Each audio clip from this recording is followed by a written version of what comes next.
I used comedy as kind of a shield most of my life. I had 2 older brothers.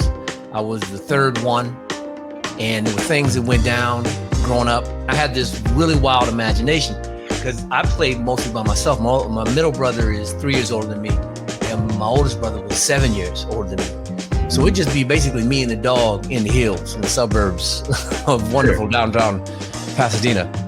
And you develop this way of looking at the world, and comics they're very receptive of the world around them.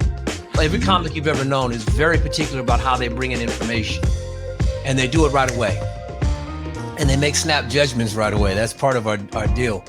And that's when I had that innate. I had been, we practiced comedy before we actually started doing comedy. Right. In our lives. And then when I started doing comedy was actually, the first time was in college. And I went up, actually the very first time was at your spot, a place that you had been to back in the day called the Comedy Store. Yeah, when I really started doing it regularly was in college. And actually, we didn't have rooms at USC. The guy who was doing the room was at UCLA.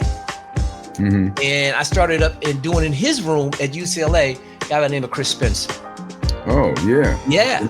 Okay.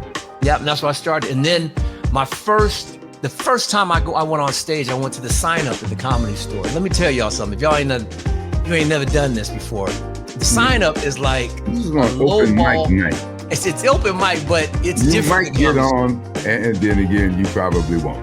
But exactly. The Comedy Store, the open mic night was a crackhead's cattle call, because there will be people on that line.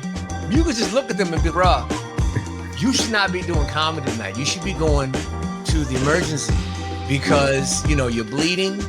You have no shoes on. And get you some shoes. That's what I was about to suggest. Get you some shoes. Because people are going to be paying more attention to your feet than your clothes. And you're not going to get on because they have health codes. So that's and it was, that Comedy Store was this, it was legendary. It was a factory, and it was still making comics. It was still one of the places that you had to be a part of. It's not just a tour, it's life.